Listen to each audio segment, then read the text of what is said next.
చిత్తూరు జిల్లాలో జరిగే జాతరలో పలమనేరు జాతర ఒకటి. ఇక్కడ జాతర చాలా ప్రాధాన్యత కలిగి ఉంది.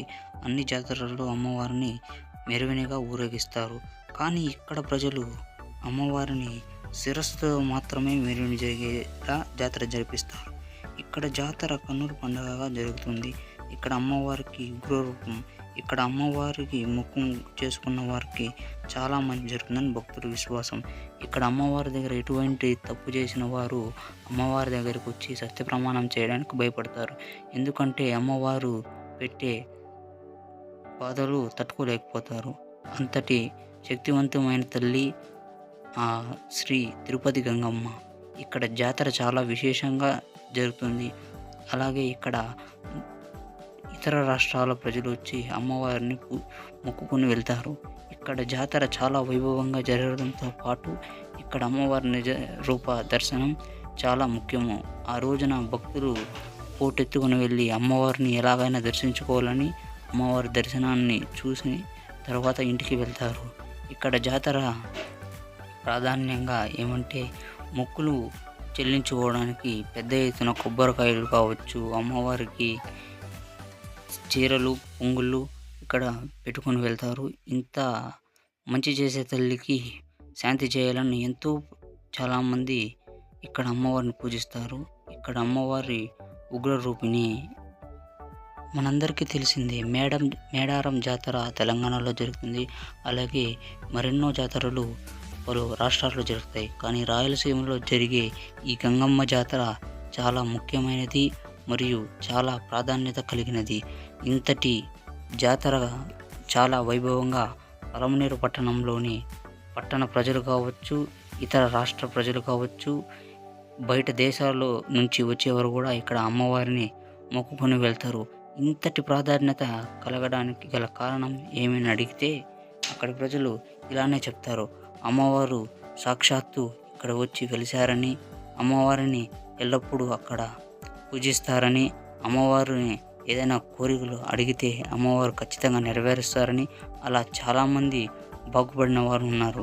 ఏదైనా అనారోగ్య సమస్యతో ఉన్నప్పుడు అమ్మవారి దగ్గరికి వెళ్ళి ముడుపు కడితే అమ్మవారు ఎంతో సంతోషించి ఆ భక్తునికి ఆ అనారోగ్య సమస్యను తొలగించి మంచి ఆరోగ్యాన్ని ఇస్తుంది.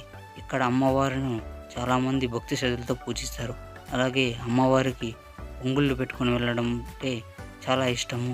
అలాగే చల్లపోయటము, పానకాలు పంపడము, అలాగే అమ్మవారి దగ్గర పెరుగన్నము ఇలాంటి మంచి పదార్థాలను భక్తులకు అందజేయడము, అన్నదాన కార్యక్రమాలు కావచ్చు, వస్త్రదానాలు, ఇలా మరెన్నో మంచి పనులు చేస్తే అమ్మవారికి చాలా సంతోషం కలుగుతుంది. ఆ అమ్మవారి అనుగ్రహము ఆ భక్తులపై ఆ తల్లి చూపిస్తుంది. ఇక్కడి జాతర తమిళనాడు రాష్ట్ర సంప్రదాయాన్ని పాటిస్తారు. ఇక్కడ అమ్మవారికి ఎంతో ఇష్టమైనటువంటి వేపాకు తోరణాలు కట్టి అమ్మవారికి నిమ్మకాయల దండలు వేసి ఎంతో భక్తి శ్రద్ధలతో పూజిస్తారు.